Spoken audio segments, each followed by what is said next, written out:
Hello friends, कैसे हैं आप सब। आई होप आप सब अच्छे होंगे। फ्रेंड्स, आज मैं बताऊंगी कि जब हम मंदिर जाते हैं तो हम परिक्रमा क्यों करते हैं, है ना। क्या मिलता है हमें परिक्रमा, और परिक्रमा करने से जुड़ी कुछ और बातें भी हमें मालूम होनी चाहिए कि जब भी हम परिक्रमा करने की सोचते हैं तो हमें अपना मन एकदम साफ स्वच्छ पवित्र कर लेना चाहिए। उस वक्त हमारे मन में किसी के प्रति ना बुराई होनी चाहिए, ना जलन होनी चाहिए, ना दुर्भावना होनी चाहिए, ना क्रोध होना चाहिए, ना ही तनाव होना चाहिए, ना ही गुस्सा होना चाहिए किसी के प्रति। ठीक है फ्रेंड्स, है ना। जब भी हम परिक्रमा करने की सोचते हैं, को परिक्रमा करने के लिए हमें दाएं हाथ की ओर से परिक्रमा करना श्रेष्ठ माना जाता है। परिक्रमा शुरू करने के बाद बीच में रुकना नहीं चाहिए और न ही वहीं से परिक्रमा खत्म करनी चाहिए जहाँ से हमने शुरू की थी। ठीक है। परिक्रमा कभी पैरों में कुछ भी ऐसी चीज़ें नहीं होनी चाहिए, जूता चप्पल नहीं होना चाहिए। खाली पैरों से परिक्रमा करें, और चाहे आपको छोटी सी परिक्रमा करनी है या बड़े पूरे मंदिर की परिक्रमा करनी है, चाहे आपको कहीं की भी परिक्रमा करनी है, आपको खाली पैर ही करनी चाहिए परिक्रमा। परिक्रमा करने से हमें जीवन में आगे बढ़ने की शक्ति मिलती है। परिक्रमा करने से हमारे पापों का नाश हो जाता है। परिक्रमा करने से घर में सुख, समृद्धि, धन, ऐश्वर्य, वैभव की प्राप्ति होती है। परिक्रमा करने से हम एकदम सकारात्मक हो जाते हैं। हमारे अंदर से नकारात्मक ऊर्जा समाप्त हो जाती है। परिक्रमा करने से हमारा मन शांत होता है। हमारा जीवन खुशियों से भर जाता है। परिक्रमा करने के अनेक लाभ है फ्रेंड्स। अब मैं ये बताऊंगी किस भगवान की कितनी परिक्रमा करनी चाहिए।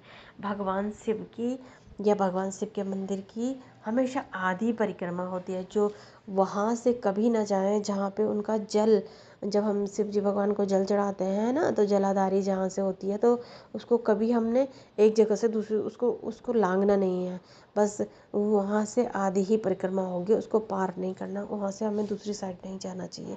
इसलिए शिव जी भगवान की एक ही परिक्रमा होती है ना फ्रेंड्स। और पीपल वृक्ष की 7 परिक्रमा होती है ना। और माँ दुर्गा की एक ही परिक्रमा होती है।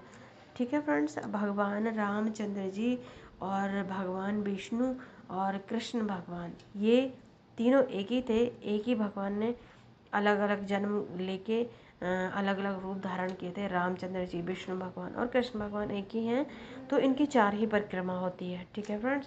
पीपल वृक्ष की मैंने आपको बता दिया। गणेश जी की 3 परिक्रमा होती है। हनुमान जी की भी 3 परिक्रमा होती है। और शनिदेव की 7 परिक्रमा होती है, क्योंकि पीपल वृक्ष शनि पे भी होते हैं, तो उनके 7 ही परिक्रमा होती है, पीपल वृक्ष की भी और शनिदेव की भी।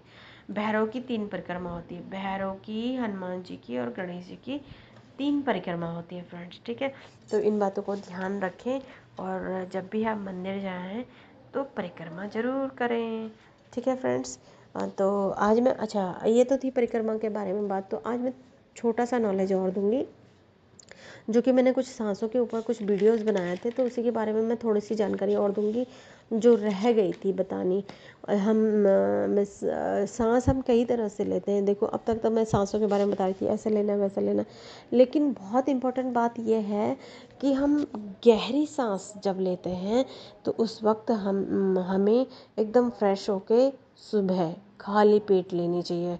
डीप ब्रीथिंग जिसे कहते हैं, गहरी सांस 5 मिनट इनहेल करना है और 5 मिनट एक्सेल करना है।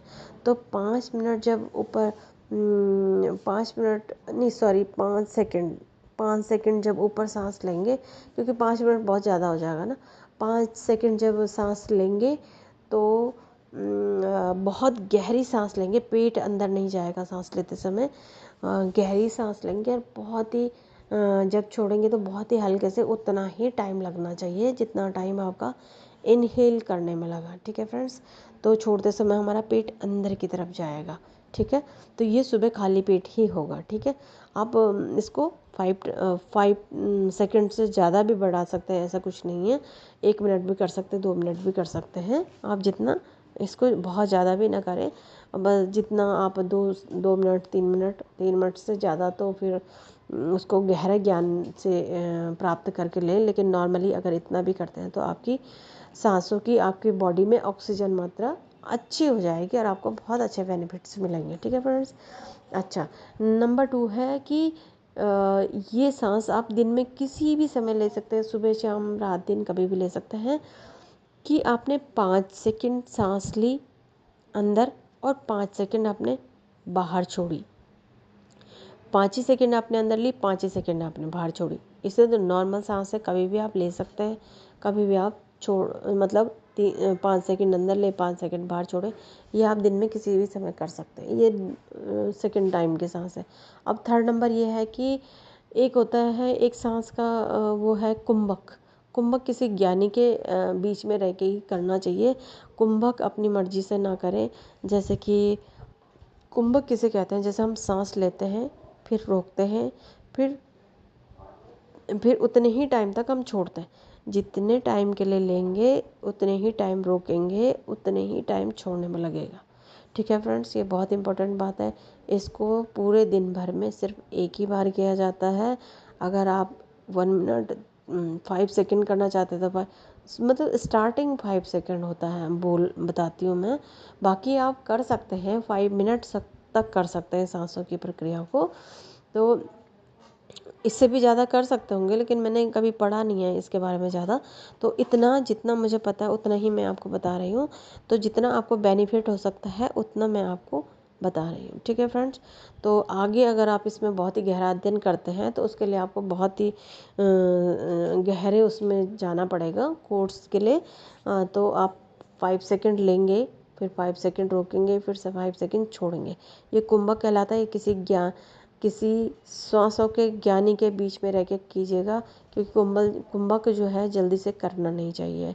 क्योंकि कुंभक में जो है हमें बेनिफिट तो बहुत होते हैं कुंभक के, लेकिन कुंभक को जब तक आपको काफ़ी सारा नॉलेज नहीं होता तब तक अपनी मर्जी से ना करें। ठीक है, तो कुंभक में क्या होता है कि जब हम सांस लेते हैं तो अपनी ठुड्डी को टच करके रखते हैं, जिससे कि हमारे फेफड़े बिल्कुल साफ़ हो जाते हैं, ऑक्सीजन आ जाती है हमारे फेफड़ों में, बहुत बेनिफिट देता है। तो कुंभक को बहुत अच्छा गहरा ज्ञान लें और तब ज़रूर करें। ठीक है फ्रेंड्स, हाँ। तो अब नेक्स्ट आया है कि सांस 5 सेकंड लेना है, 5 सेकंड छोड़ना है। लेकिन ये कौन सी प्रक्रिया है? ये वो प्रक्रिया है कि सांस को लें, पेट अंदर नहीं जाएगा, पेट के माध्यम से छाती से ना लें सांस को। किसी भी सांस को जब सांस की प्रक्रिया करते हैं तो छाती से ना लें, पेट से लें। क्योंकि जब हम पैदा होते हैं तो हम उस वक्त पेट से ही सांस लेते हैं। बाद में हम धीरे धीरे हमारे शरीर बहुत हमारी बॉडी जो है कि बहुत अच्छे से काम नहीं करती, तो हम भी लापरवाह हो जाते हैं, हमें मालूम ही नहीं होता है कि हम सांस लेते कहाँ से।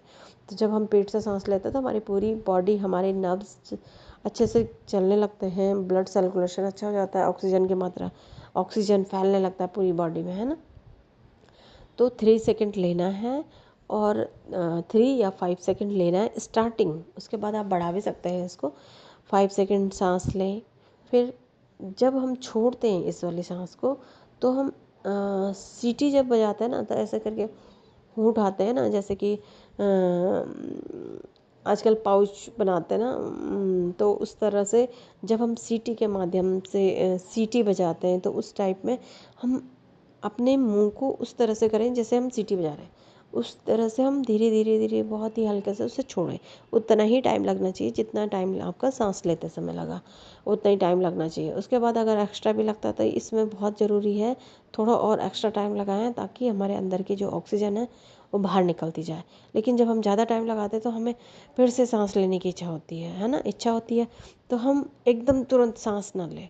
ठीक है, वो धीरे धीरे अपने आप ही हमारे शरीर में ऑक्सीजन जाती रहेगी और हम सांस लेते रहें। थोड़ा सा नॉर्मल रखें अपने को, एकदम से सांस ना खींचें। ठीक है फ्रेंड्स, हाँ, ये चीज़ों को ज़रूर ध्यान रखें। और पेट आपका, जब हम सांस छोड़ते हैं तो पेट अंदर जाना चाहिए, जब हम सांस लेते हैं तो पेट एकदम बाहर ही रहता है। ठीक है, इस तरह से इस सांस की क्रिया को करें। और जब भी कोई भी क्रिया करें, कोई भी हीलिंग करें, कुछ भी करें, कुछ भी करें, किसी भी तरह की क्रिया को करें, तो उस वक्त आपके चेहरे में खुशी होनी चाहिए, आपके चेहरे में चमक होनी चाहिए। उससे क्या होगा, उससे आपको बहुत सारे पॉजिटिव बेनिफिट मिलेंगे। ये करने से आपको बेनिफिट तो मिलेंगे, लेकिन आपके चेहरे पे, आपके फेस में अगर स्माइल होगी तो डबल बेनिफिट आपको मिलेंगे। ठीक है फ्रेंड्स, इसलिए हमेशा खुश रहें और खुश रखें और खुशी खुशी अपना काम करें। ठीक है फ्रेंड्स, तो आज के लिए इतना ही। Thank you so much.